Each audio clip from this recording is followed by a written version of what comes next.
오늘 시간에는 부활 이런 제목으로 같이 은혜를 나누겠습니다. 한번 따라 하시겠습니다. 부활. 네, 오늘은 2005년도 부활주일입니다. 기독교의 최대 사건 두 가지가 있다면 그것은 예수님의 죽음과 예수님의 부활입니다. 또 기독교의 최대 기적이 있다면 그 하나가 예수님의 죽음과 예수님의 부활입니다. 왜 예수님 죽음이 기적이냐? 예수님은 죽으실 수 없는 분입니다. 죄가 없는 분입니다. 그런데 불구하고 죽으셨습니다. 예수님이 죽으신 게 이게 기적입니다. 그뿐 아니라 죽으신 예수님이 3일 만에 부활하신 것, 이게 기적입니다. 그러므로 기독교는 예수님의 죽음과 예수님의 부활을 기초로 해서 기독교가 시작되었다. 기독교 핵심이 예수님의 죽음과 예수님의 부활이다, 이렇게 말할 수 있는 것입니다. 인간은 희망을 먹고 삽니다. 인간은 밥만 먹고 사는 게 아닙니다. 인간은 희망을 먹고 삽니다. 희망이 있으면 아무리 큰 어려움이 와도 절대로 절망하지 않습니다. 낙심하지 않습니다. 틀림없이 이겨냅니다. 희망이 있는 사람, 어떤 환경에 와도 할 수 있다, 하면 된다, 해보자, 할 수 있습니다. 그래서 바울은 말했습니다. 내게 능력 주시는 자 안에서야 내가 모든 걸 할 수 있다, 이렇게 말했습니다. 희망 중에 희망은 뭘까? 부활입니다. 예수님이 다시 부활 사건, 이것이 최대의 희망 사건입니다.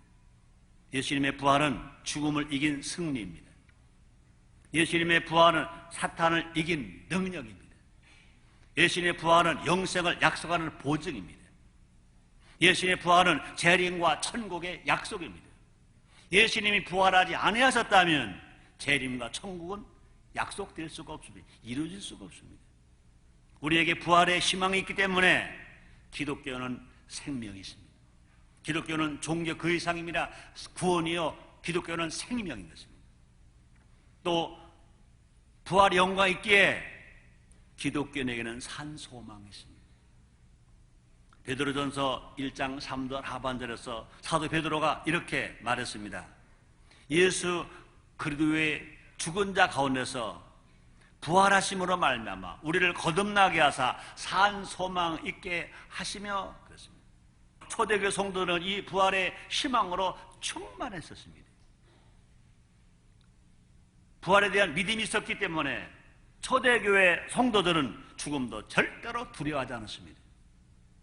세상의 핍박, 고난을 그들 오히려 기뻐했습니다. 예수님의 부활 사건을 믿기 때문에 세상으로부터 당하는 핍박, 세상으로부터 당하는 고난을 오히려 그들은 더 기뻐할 수 있다, 그 말입니다. 과연 나는, 과연 우리는 부활의 희망이 있습니까? 부활의 희망이 있냐, 그 말입니다. 이 시간 예수님의 부활에 대해서 알아보므로 우리 모두가 다 예수님이 부활하신 것을 믿고 부활의 희망을 갖고 살 뿐만 아니라 부활의 영광을 전하고 살아가는 우리 모두가 됩시다. 그래서 하나님으로부터 사랑하는 자여 라고 인정을 받아서, 사랑하는 자여, 내 영혼이 잘됨같이 네가 범사가 잘되고 간거라 내가 간구하노라 하는 놀라운 축복을 받는 우리 모두가 됩시다. 첫째로 예수님은 부활하셨다. 한번 따라 하시겠습니다. 예수님은 부활하셨다. 이것을 믿어야 됩니다. 따라합시다. 예수님은 다시 사셨다. 예수님은 부활하셨다. 이것을 믿는 게 기독교 신앙의 핵심입니다. 예수님 나오셔서 죽으셨다, 이것만 믿어서는 안 됩니다. 예수님 부활하셨다도 믿어야 이것이 정상적인 기독교 신앙인 것입니다. 예수님의 부활은 사실입니다. 확실한 증거도 주셨습니다. 그래서 사도행전 17장 31절 하반절 이렇게 기록되어 있습니다. 이에 저를 죽은 자 가운데서 다시 살리신 것으로 모든 사람에게 믿을 만한 증거를 주셨음이니라. 그렇습니다. 그 많은 증거 중에 몇 가지가 있습니다. 그것은 뭐냐? 예수님은 무덤이 비어 있었습니다. 예수님은 죽으셨습니다. 아리마대 요셉의 무덤에 장사되어 있었습니다. 그런데 예수님이 묻히신 그 무덤이 돌문이 옮겨졌습니다. 분명히 시신이 있어야 될 때 시신이 없습니다. 예수님이 부활하셨습니다. 빈 무덤이었습니다. 뿐만 아니라 천사들이 예수님의 부활을 증거했습니다. 또 수많은 목격자들이 있었습니다. 예수님이 부활하신 사건을 여인들이 똑똑하게 봤습니다. 예수님 12 제자들이 봤습니다. 500여 문도가 봤습니다. 또 뒤늦게 사도 바울이 봤습니다. 예수님 직접 나타나셔서 부활하셨다고 선언했습니다. 예수님은요 성경대로 부활하신 것입니다. 그래서 성경에 말합니다. 고린도전서 15장 4절로 5절 말씀이십니다. 장사 지낸 바 되었다가 성경대로 사흘 만에 다시 살아나사 게바에 보이시고 후에 12 제자에게 와. 성경에 예수님이 부활하실 것을 약속해 놓으셨습니다. 성경은 예수님이 죽으실 것만 약속하신 것이 아니라 부활하실 것도 약속하셨습니다. 죽을 것을 약속하신 대로 예수님이 죽으셨습니다. 뿐 아니라 부활하실 것 약속하신 대로 예수님이 부활하셨다 그 말입니다. 죄와 사망 권세 이기시고 부활하신 예수님을 믿읍시다. 죄와 사망 권세 이기시고 부활하신 예수님을 찬양합시다. 찬양합시다. 예수님은 부활하심으로 하나님의 아들이심을 입증하셨습니다. 어떤 종교 지도자도 죽으면 끝난 겁니다. 그러나 예수님은 죽으신 것으로 끝나신 것이 아니라 예수님 부활하셨습니다. 왜 부활하셨습니까? 예수님은 하나님이시니까 부활하셨습니다. 예수님은요 하나님 아들이시니까 부활하셨습니다. 원인외 구세주이시니까 예수님 부활하셨습니다. 로마서 1장 4절에서 사도 바울은 이렇게 말합니다. 성경의 영어로는 죽은 가운데서 부활하여 능력으로 하나님 아들로 인정되었으니, 하나님 아들로 인정되셨으니 곧 우리 주 예수 그리스도시니라. 성경의 영어로는 죽은 자 가운데서 부활하여 능력으로 하나님의 아들로 인정되셨으니 곧 우리 주 예수 그리스도시니라. 우리 주 예수 그리스도께서, 예수님께서 죽은 자 가운데서 부활해 하심으로 말미암아 하나님 능력을 보여주심으로 하나님 아들로 인정되었다는 것입니다. 예수님은 하나님의 아들이십니다. 우리의 구세주십니다. 메시아이십니다. 그래서 예수님은 죽기만 하신 것이 아니라 3일 만에 부활하신 것입니다. 하늘과 땅의 모든 권세는 예수님께 있습니다. 부활의 첫 목격자들처럼 예수님께 존귀와 영광을 올려드리는 우리가 되어야 될 것입니다. 마태복음 28장 9절에 이렇게 기록되었습니다. 예수께서 저희를 만나 가라사대 평안하뇨 하시거늘 여자들이 나아가 그 발을 붙잡고 경배하니, 부활하신 예수님을 본 여자들은 그 예수님을 경배했다고 그랬습니다. 우리가 부활하신 예수님을 우리가 믿을진데 부활하신 예수님을 우리가 찬양하고 존귀하게 여기며 영광을 돌려야 된다 그 말인 것입니다. 두 번째입니다. 우리도 부활한다. 한번 따라 하시겠습니다. 우리도 부활한다. 나도 부활한다. 믿습니까? 예수님의 부활을 믿는데 우리가 부활을 못 믿는다면 그건 죽은 신앙입니다. 희망이 없는 신앙입니다. 예수님이 부활하신 것을 믿는다면 우리가 부활할 것도 믿어야 됩니다. 왜 그렇습니까? 예수님은요 부활의 첫 열매입니다. 예수를 믿는 자마다 다 부활할 것을 성경은 우리에게 약속하셨습니다. 예수님도 약속하셨습니다. 예수님만 부활하신다면 부활은 우리에게 희망이 될 수가 없습니다. 예수님도 부활하시고 우리도 부활하니까 우리에게 희망이 있는 것입니다.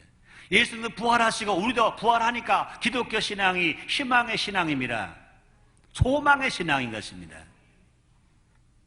바울은 부활이 없다면 성도는 가장 불쌍한 자라고 했습니다.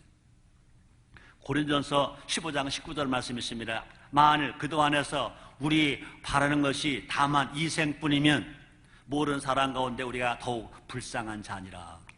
우리는 예수를 믿는 것 때문에 부활할 자들이기 때문에 예수님이 신랑이 되고 우리가 신부될 자들이기 때문에, 영원한 천국 가서 주님과 영원히 살 자들이기 때문에 이 땅에서 때로는요 욕심을 꺾을 때가 있습니다.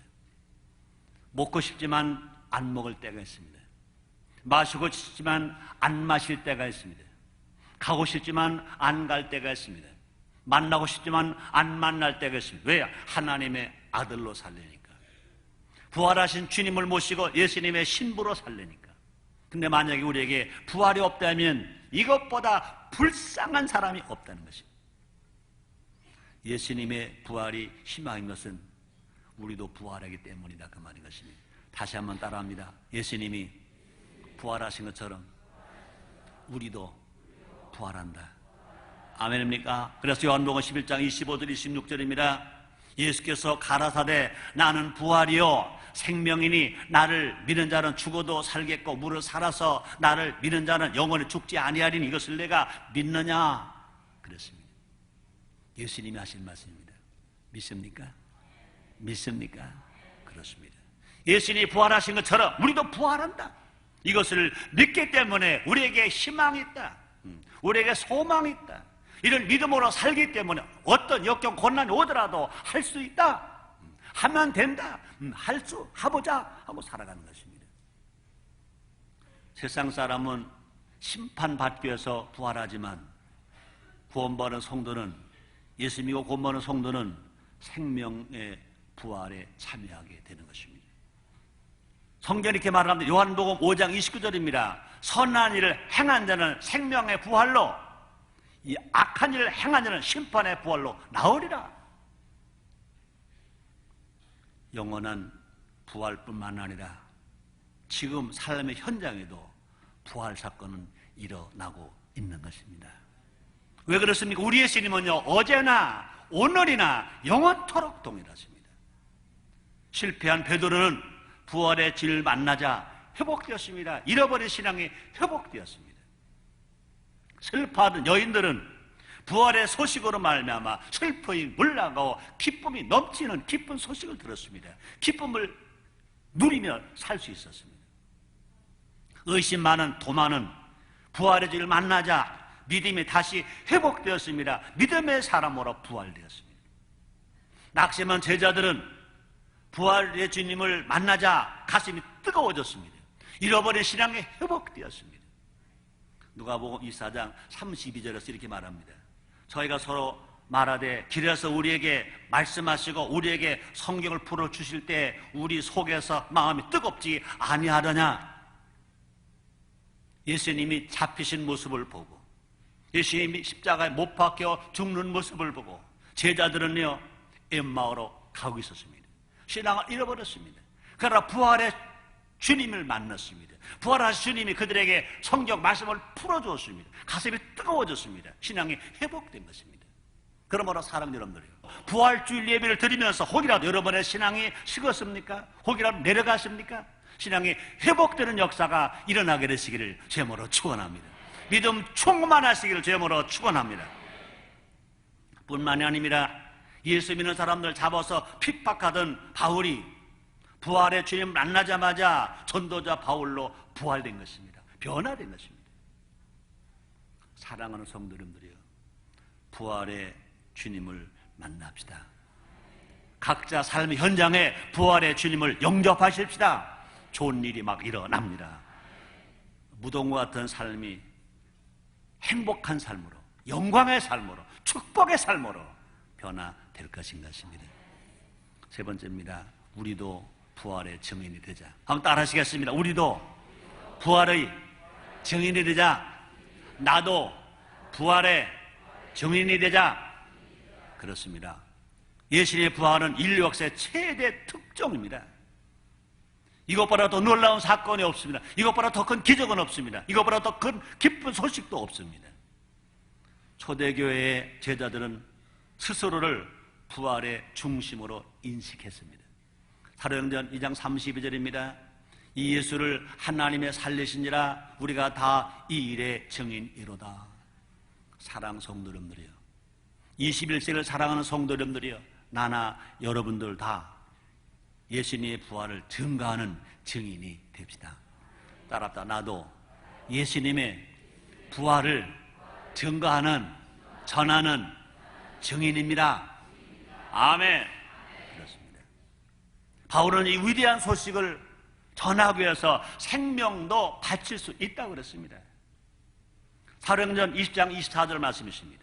나의 달려갈 길과 주 예수께 받은 사명 곧 하나님의 은혜의 복음 증거하는 일에 마치려 하면은 나의 생명을 조금 더 귀한 것으로 여기지 아니하노라. 바울이 전한 복음이 무엇입니까? 예수님은 죄가 없으시면 인류의 죄를 다 단명에 지시고 우리를 구원하시기 위해 십자가에 피 흘려 죽으셨다. 이 복음입니다. 그 예수님은 죽기만 하신 것이 아니라 3일 만에 사망 권세에 이기고 무덤에서 부활하셨다. 이 두 가지 복음을 전하는 일에 사도 바울이 고백합니다. 나의 생명을 조금 더 귀한 것 여기지 않겠다. 그 말이 뭡니까? 내 생명을 바쳐서 예수의 십자가의 죽으심과 예수의 부활하심을 내가 증거하겠다. 초대교회 당시에는요, 예수 십자가의 죽으신 복음, 그 예수님 3일 날 부활하셨다는 복음을 전하면 잡혀 죽었습니다. 그러나 사도 바울은요, 이 복음을 증거하기 위해서 내가 이처럼 주님의 은혜를 받았다. 이 사명이 나에게 있다. 내 생명 바쳐 이거 전하겠다. 우리는요, 지금 얼마나 좋은 시대에 사는지 몰라요. 사도 바울 시대보다 얼마나 좋은 시대에 사는지 몰라요. 우리는요, 생명을 안 바쳐도 돼. 우리 삶의 현장 속에서 성령 인도함을 따라 기쁘고 즐겁게 감사 감격함으로 우리는 전하는 것입니다. 예수님은 우리의 죄를 구속해 주시고요, 하나님 아들을 삼으시기 위해서 죄가 없으시면서도 십자가에 죽으셨다. 그 예수님 우리를 위해 죽으신 것만 아니라 3일 만에 부활하셨다. 우리에게 희망이다. 우리에게 산 소망이다. 이 복음을 전하는 우리 모두가 됩시다. 예수님의 제자 되기를 원하십니까? 부활의 증인이 되어야 합니다. 죽음은 비극이 아니다. 비극이란 살아있는 동안 죽도록 놔두는 것이다 라는 말이 있습니다. 죽음은 비극이 아니다. 죽음이란 살아있는 동안 죽도록 놔두는 것이다 라는 말이 있습니다. 나 혼자만 부활의 생명을 누려서는 안 됩니다. 나 혼자만 구원받고 나 혼자만 천국 가서는 안 된다, 그 말인 것입니다. 예수님이 다시 사셨음을 모르는 사람에게 알려줘야 됩니다. 아직도 가족 중에, 친척 중에, 친구 중에, 이웃 중에 그것을 믿지 못하는 사람이 있다면, 알지 못하는 사람이 있다면 우리는 그들에게 알려줘야 된다, 그 말인 것입니다. 누구든지 생명의 부활에 동참할 수 있음을 선포해야 합니다. 부활의 첫 목격자인 여인들처럼 빨리 달려가서 알려줘야 합니다. 마태복음 28장 8절에 보니까 이렇게 기록되어 있습니다. 그 여자들이 누굽니까? 부활하신 주님을 목격한 그 여자들이 무서움과 큰 기쁨으로 무덤을 빨리 떠나 제자들에게 알게 하려고 다름질할세. 새벽에 예수님 무덤을 찾아갔습니다. 빈 무덤이었습니다. 천사가 알려줍니다. 예수님 여기 계시지 않다. 예수님 무덤 안에 계시지 않다. 예수님 부활하셨다. 얼마나 놀랄 일입니까? 얼마나 무서운 일입니까? 얼마나 감격한 일입니까? 그때 그 복음을 전하기 위해서 제자들에게 여자들이 다름질합니다. 요사이는요, 여자들이 바지도 입고요, 머리도 남자처럼 짧게 하기도 하고요, 축구도 하고요, 복싱도 하고요, 별 운동 다 해요. 그러나 그 당시에 여자들은 뛸 수가 없습니다. 옷도 뛸 수 있는 옷이 아닙니다. 그 당시에 습관은 여자들이 뛸 수가 없습니다. 달려갈 수가 없습니다. 그러나 불구하고 그 여인들은 달려갈 수 없어요. 옷도 그렇고 습관도 그렇고 문화가 그렇습니다. 그럼에도 불구하고 부활하신 주님이, 부활하신 소식을 그들이 듣고 나서 그냥 있을 수가 없습니다. 어떻게 보면 그 전화로 갔다가 야단 맞을 수도 있고 매 맞을 수 있고 소방 맞을 수 있는지 모릅니다. 그러나 그들도 달려가서 전하는 것입니다. 주 예수의 부활이 증거될 때 나도 살고 너도 삽니다. 나도 은혜가 되고 듣는 사람은 구원이 됩니다. 그 은혜가 함께 임할 수 있습니다. 성경에 말합니다. 사도행전 4장 33절 말씀이 있습니다. 사도들이 큰 권능으로 주 예수의 부활을 증거하니 무리가 큰 은혜를 얻어. 사도들이 부활하신 주님 부활 사건을 증거하니까 많은 무리가, 많은 사람이 구원받습니다. 또 많은 사람들의 성령을 받습니다. 많은 사람들 삶의 변화가 일어납니다. 많은 사람이 은혜를 받았다고 그랬습니다. 그런 은혜, 그런 사랑, 그런 축복을 다 받는, 그래서 나눠주고 베풀어주는 우리 모두가 됩시다. 네 번째, 한 영혼을 품자. 한번 따라 하시겠습니다. 한 영혼을 품자. 한 영혼은 천하보다 귀하다고 그랬습니다.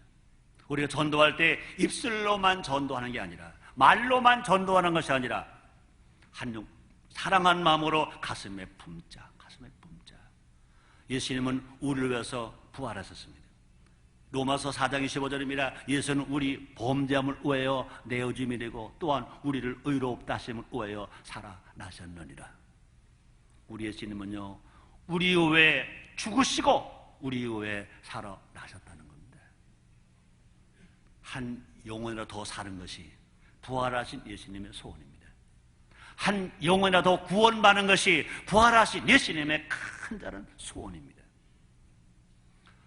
베드로 후서 3장 9절입니다. 사도 베드로가 이렇게 말합니다. 주의 약속은 어떤 해 더디다고 생각하는 것 같이 더딘 것이 아니라 오직 너희를 대하여 오래 참으사 아무도 멸망치 않고 다 회개하게 이르기를 원하시느니라. 아무도 지옥 가지 않고 모두가 다 천국 가기를 원하시느니라. 아무도 버림받지 않고 모두가 다 구원받기를 원하시느니라. 이것이 예수님의 마음입니다. 이것이 하나님의 마음입니다. 우리 예수님 명령하셨습니다. 너희는 온 천하에 다니며 만민에게 복음을 전파하라. 때 어떤지 못 어떤지 복음을 전파하라. 이제 우리는 아직 구원받지 못한 가족, 친척, 친구, 이웃을 입술만 가지고 전도하는 것이 아니라 가슴에 품어야 합니다. 마치 어미닭이 달걀을 품듯이 한 영혼 한 영혼을 가슴에 품어야 합니다. 어머니가 생명을 잉태하듯 한 영혼을 내 마음에 잉태합니다. 그러냐? 어머니의 마음에 한다는 겁니다. 한 영혼을 내 마음에 잉태해야 할 것입니다. 가슴에 품어야 할 것입니다. 그러므로 새생명 전도 축제가 억지로 해서는 안 됩니다. 형식으로 해도 안 됩니다. 의무감으로 해도 안 됩니다. 새생명 전도 축제는 행사가 아닙니다. 하나님의 은혜입니다. 하나님의 명령입니다. 하나님의 복인 것입니다. 잉태함으로 여성이 어머니가 되는 것처럼 한 영혼을 품을 때 우리는 예수님의 제자로 성속될 수 있습니다. 우리도 사도 바울처럼 예수님의 심장을 갖고 한 영혼을 사랑하는 자가 되어야 할 것입니다. 빌립보서 1장 8절에 사도 바울은 이렇게 고백했습니다. 내가 예수 그리스도의 심장으로 너희 무리를 어떻게 사랑하는지 하나님이 내 증인이시니라. 하나님이 아신대요. 사도 바울이 빌립보 교인을 천하보라키한 한 영혼 한 영혼을 얼마나 사랑하는지 사도 바울은 말합니다. 내가 예수 그리스도의 심장으로 너희 무리를 어떻게 사모하는지 하나님의 증인이시라. 우리는 예수님의 심장은 못 가져도 어머니의 심장은 가짜, 어머니의 마음은 가짜. 성령이 도와주실 것입니다. 여러분, 틀림없이 여러분의 가족 중에요, 아직 구원받지 못한 부모님이 계십니다. 구원받지 못한 남편이 있습니다. 구원받지 못한 아내가 있습니다. 구원받지 못한 아들, 딸이 있습니다. 구원받지 못한 형제가 있습니다. 지금 우리가 제일 급하게 할 일이 뭘까? 주님이 언제 오실지 모릅니다. 영혼 구원받게 하는 겁니다. 이것보다 더 급한 일이 없습니다. 이 일을 위해서 가슴에 품고 잉태하듯이 기도하는 겁니다. 몸부림치는 겁니다. 주님 말씀하십니다. 너희는 먼저 그의 나라 그 의를 구하라. 그래야만 이 모든 것을 너에게 더하시리라. 이런 속담이 있습니다. 하늘은 스스로 돕는 자를 돕는다 그랬습니다. 주님의 심장에 우리의 이름이 새겨져 있습니다. 예수님의 어린 양 생명록에 구원받은 우리 한 사람 한 사람 이름이 새겨져 있습니다. 마찬가지입니다.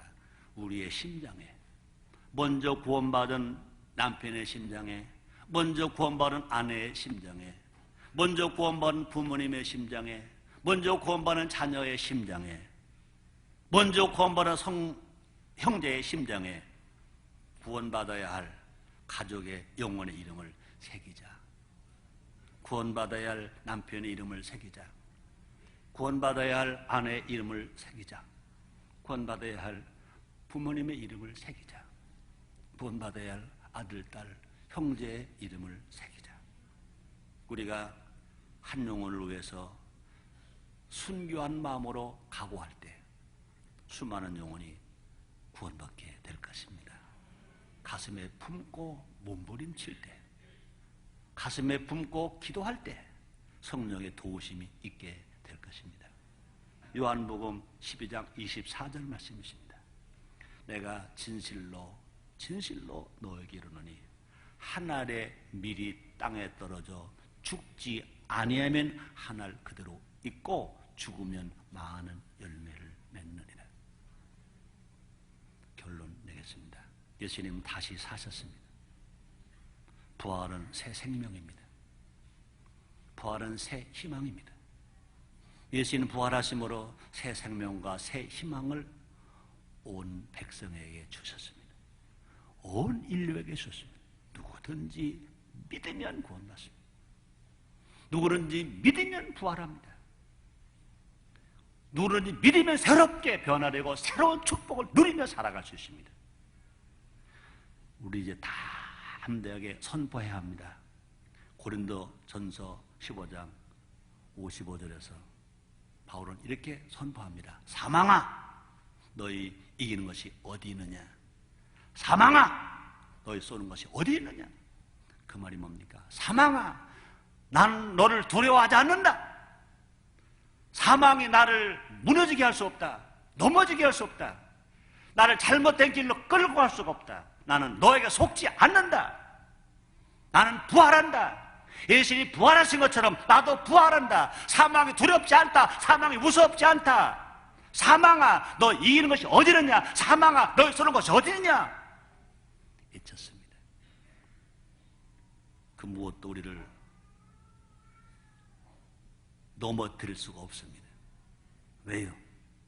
예수님이 부활하신 것처럼 우리도 부활하니까. 우리에게는 영원한 희망이 있습니다.